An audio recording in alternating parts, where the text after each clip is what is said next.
अस्सलाम वालेकुम वरहमतुल्लाहि वबरकातुहू। जी, कब्र पर अजान देना क्या है? ये सवाल था कि कब्र पर आया अजान दे सकते हैं या नहीं दे सकते हैं। बाज लोगों का नजरिया है, बाज लोग ये कहते हैं कि कब्र पर अजान देना ये शिर्क है, बिदअत है।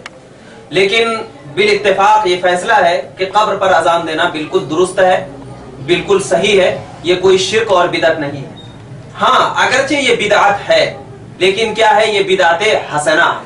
ये बिदअत हसना है, यानी अच्छी चीज है। वो कैसे है कि जरा देखिए, अल्लामा शामी फरमाते हैं अपनी किताब रद्दुल मुख्तार जिल्द 1 सफा नंबर 357 में अल्लामा शामी अलैहि रहमत व रिजवान फरमाते हैं क्या कि अल्लामा खैरुद्दीन रमली ने अल बहरुर राइक के हाशिये में लिखा है कि बाज कुतुब शाफिया में लिखा हुआ है कि नौमौलूद यानी जो बच्चा अभी पैदा हुआ है, एक गमज़दा यानी जिसको गम लायक हो जाए, मिर्गी में जो शख्स मुब्तला हो जाए, यानी मुर्गी की बीमारी जिसको आते हैं, मिर्गी उसको बोलते हैं, मुब्तला हो जाए, गुस्से से जो शख्स मदहोश हो जाए, यानी गुस्से से एकदम पागल, नाक मुंह लाल हो जाए, और बद अखलाक शख्स के कान में अजान देना, कान में अजान देना, जिहाद करने के लिए कोई शख्स गया, जिहाद में कोई मुश्किल पेश आई, इसमें अजान देना, और क्या है, जंग के वक्त अजान देना, आग लगने के वक्त अजान देना।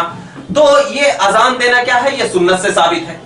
ये अजान देना किससे साबित है? सुन्नत से साबित है, यानी ये तमाम चीजें सुन्नत से साबित है। तो अब जरा बताइए कि जंग में इंसान क्यों अजान देता है? इसलिए कि उसको जब तक कोई तकलीफ ना होगी तो अजान कैसे देगा? वो तकलीफ की बुनियाद पर ना। जंग में अजान दिया, तकलीफ, किसी को गुस्सा आया तो तकलीफ है।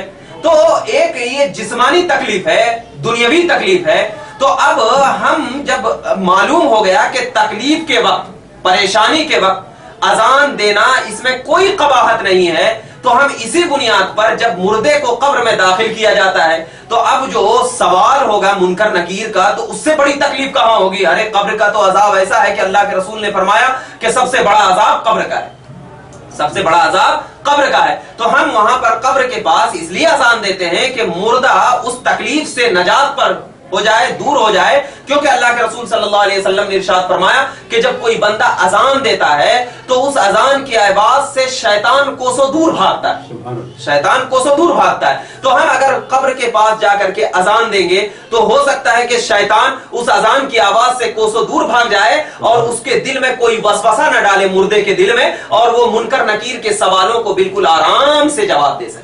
ये इसलिए हम कब्र पर अजान दिया करते हैं, ये कोई शिर्क और बिदअत नहीं है। क्यों? जब सुन्नत से ये बात साबित हो चुकी है कि परेशानियों के वक्त अजान दे सकते हैं, तो ये बड़ी परेशानी है, तो लिहाजा इस परेशानियों के वक्त भी अजान देना कब्र पर कोई बिदअत और शिर्क नहीं है। जो लोग कहते हैं ये शिर्क और बिदअत है, तो मैं उनसे बस इतना कहता हूं कि कोई ऐसी दलील ला करके बताओ जिसमें अल्लाह के रसूल ने यह फरमाया हो कि कब्र पर अजान देना मना है या कब्र पर अजान देना शिर्क और बिदअत है। कोई ऐसी दलील मौजूद नहीं है। हाँ, अलबत्ता जब को अल्लाह के रसूल ने, बाज लोग कहते हैं कि अल्लाह के रसूल ने कभी नहीं दिया है अजान, कभी अजान नहीं दिया है, तो मैं उनसे यही कहता हूं कि जब नबी पाक सल्लल्लाहु अलैहि वसल्लम मौजूद थे तो उनको देखकर ही शैतान भागा करता था, तो अजान देने की क्या जरूरत थी? अजान देने की क्या जरूरत थी? अरे हम गुनहगार हैं, हमारे सीनों में शैतान का वसवसा है, तो हम कैसे दूर करें? तो अल्लाह के नबी ने फरमाया कि अजान दे दो, शैतानी वसवसा दूर हो जाएगा।